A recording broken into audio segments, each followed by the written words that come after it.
This time we talk about the updated tier list for Trina, where she's standing right now, and how to, in my opinion, build her. We're gonna be going a little bit over her skill recommendations, the overload, possible team compositions, and if I would recommend pulling or not, as usual. Hello the internet, welcome back to Waifus. I am Sefhi, your favorite gambling addict. And today we're gonna be talking about Trina, our favorite co/3. Now, we did pull her.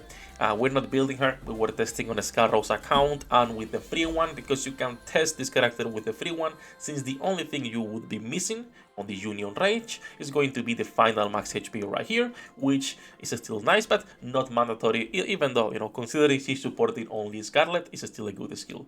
Now, as usual, do leave a like, subscribe, help me grow the channel, and let's start, if you guys want, with the skill recommendations, and then we'll move into the tier list and everything else. By the way, new website, same domain, same links, same everything, but everything has been updated, so feel free to check our new site. That said, let's start with the skills themselves. Trina is on a position where it's just not worth going above with the investment in the skills. There is like no reason to go past 7 on anything, and in fact, even a skill 1 you can keep at level 4. I would go with 477, and I would just do that for a simple reason. The level 4 healing, it's enough sustained for a team 5 solo raid. Now, if you are using her for anything else, it's not gonna be enough, and you need to be going to level 7, because Scarlet will be reducing her HP way more than what Trina can keep up with. So level 4 is like the minimum you need to go. Level 7 is only if you're like a new player, you have no other B2s, and we'll talk about that on the tier list later. But if you have like nothing else, right? But in my opinion, level 4 is just where you should be stopping. Skill 2 and burst though, that's where a lot of the extra damage is coming for the characters, so I would be going level 7 on both of them. This is like a level 10 for like ultra min maxers, but even the Wells can't really afford to be going for 10-10 on characters like Trina. So going any higher than 7 feels like a complete waste. A little bit of a recap: skill 1 is gonna be her heals with full charge, and when the burst ends, skill 2 is gonna be giving max HP without restoring, which is increased damage for Scarlet, and attack damage increased by 94% at level 10. A level 7 is more than enough when it comes to that percentage. And reload speed, which is always good for assault rifles, and even for herself, but this is not for herself. This is only for one ally. This is like her biggest downside, which is understandable. If she was buffing 2 assault rifles, she will be too strong. Like literally, she will be too strong. There is not even 2 assault rifles, but you know what I mean. So this is only affecting 1 assault rifle. Something that a lot of people were having issues with is the positioning of Trina. Remember that you don't need Scarlet on the position 1, okay? Like, she does not need to be here on position 1. Your Scarlet can be on the position 3. As long as she is the only assault rifle in the team, she will get the buff. It doesn't matter. It's leftmost, it's not the character on position 1. It's not like Rogue, for example, or characters like that. So, that's it about the skill 2. The burst is more of the same. Max HP and attack damage. This is for everyone, and this is the only reason, by the way, she is a little bit higher on the tier list than what most people would probably expect her to be. Because the extra attack damage and the HP without restoring works for a lot of characters, not only for Scarlet. And then, of course, she's also going to be increasing the damage of skills that affect all enemies, and if you have the electric code assault rifles, she's also going to be giving extra hit rate and max ammo. So both skill 2 and burst is like a level 7. I wouldn't be going any higher than this. That's because as of right now, right, there is just one character that's going to be getting this buff: Scarlet. No one else. When we get other assault rifles, then we'll see. I don't even know if Shift Up wants to make other assault rifles, to be fair. Now that's it, right? About her skills. Let's go a little bit over the tier list, and let's go over where she is right now in terms of B2s. She is on the similar position to a lot of B2s, as you can see right here, right? Like if I go here and I go to the T2, right, you have characters like Marciana, like Leona, like Helm Aquamarine, like Summer Rosana. Trina is on the same situation. You have characters that they are not bad by any means, like Summer Rosana.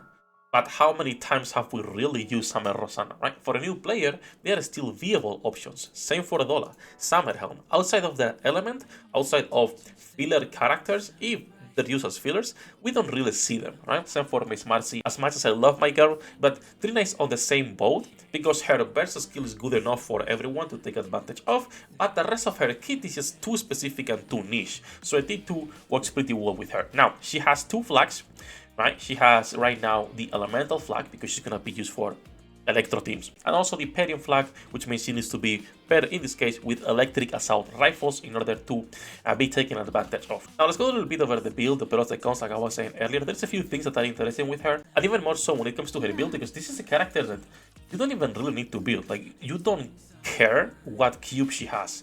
Skill 1 is the only thing that will really benefit from overloaded gear, and that's going to be with a charge speed, because you need to be attacking with full charge. So max ammo and charge speed is like the only thing you really care. You're not gonna be building her as a DPS, right? Like at any given point, like you're not building this girl as, oh, let me see how much damage Trina can dump out on the team. Nah, she's gonna be supporting electric assault rifles, nothing else. So the only thing you care is charge speed and max ammo capacity. That's the only two things. Low priority to overload. I wouldn't even bother overloading her, to be fair, but if you want the extra HP for the skill 1, then you can. When it comes to the cube, it doesn't matter either, but resilience is gonna help her more than anything else because of full charge. She has like a 2.52 reload time, which is like one of the slowest, if not the slowest reload for any rocket launcher in the game, making her quite fucking slow, honestly speaking, right? And then let's go a little bit over the pros and the cons that I added into her character review for now, which, first of all, and the most important one, doubling the damage of electric assault rifles.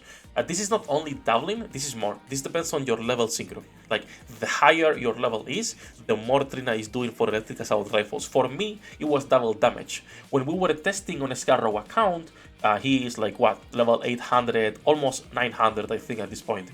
He was getting a 2.5 increase or a little bit more. Same for Risa, he was testing, I think he's like level 600 something. He was getting also like 2.3, 2.4 extra damage using Trina versus a normal buffer. So it's not doubling, it's more. I probably will change this note to make it easier for people to understand. The higher your level is, the more you're getting out of Trina. And then, of course, amazing burst generation. Right now, she's the second highest in the game, with the only girl doing more burst generation being Hell with her treasure. Now, all that said, the bad part, there is a lot of things that are cons, of course, and that's why she's a T2 character that for the most part will be used for new players or a Team 5 solo raid, but when we get anything else, she's out of the equation, and Scarlet will be going down yet again. Right now, only Scarlet can benefit from this. The other assault rifles is like copium, like pure fucking copium, okay? Let's be honest, you have Moran, you have Sin, and Ruby. No one is taking advantage of that. It's only Scarlet for now. If you don't have an electric assault rifle, half of her kit, skill 2, and even the burst part of it is gone, making her kind of useless in those situations. Awarding on skill 2 will confuse a lot of new players, thinking that they need to put Scarlet on position 1, but again, that's just shift up, making more and more complex kits, if you will, right? Like, for example, with Rogue, like I was saying earlier, or even with Rapid Red Hood and newer characters. They're trying to release those units that are a little bit more complex, which I don't think is a bad thing. I think it's a good thing, actually. So I have no problem with this, but it might be like confusing for some players. And then lastly, her burst skill is wasted if your damage dealers don't have AoE, right? If you don't have deals damage to all enemies, then your burst is going to be kinda wasted, a little bit wasted in there. So with all that, as of right now, she is on T2. Like I was saying earlier, the tier list has been overhauled on a lot of places. So if you guys want to go and check that, feel free to. We combine T3, T4. Now it's just the underwhelming category overall down here, because those characters, it doesn't matter if you're a T3 or a T4. If you're a dog shit, you're a dog shit character. Let's be honest here for a second, right? The filler characters you only use, which earlier was like a T2, 2.5, now it's the same category, because they are fillers. You never use these girls unless you have nothing else going on. And then you have, like, you know, decent units, good units, and what is right now the current meta. So any feedback on the website is welcome, as usual. Everything has been changing and overhauled, not only the tier list, but the team builder, a bunch of the guys, and we have the new wiki for Lost Sword as well.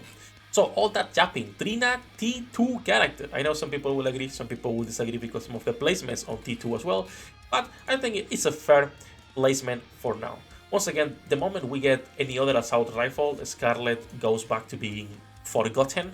And if we don't get another assault rifle, the moment we get anything else for Electro as a team 5, be it a sustained damage, be it a true damage team, whatever it is, another buffer, we might not even consider bringing in Trina as a team 5. So, would I recommend pulling after all that japping? Not really. This is like an easy skip, I'm gonna be honest. I did one multi with one tap her. I did one more multi yesterday because I wanted to gamba. I got nothing. I would say you can just put her on the wish list. She's not a limited unit. She's not bringing anything new.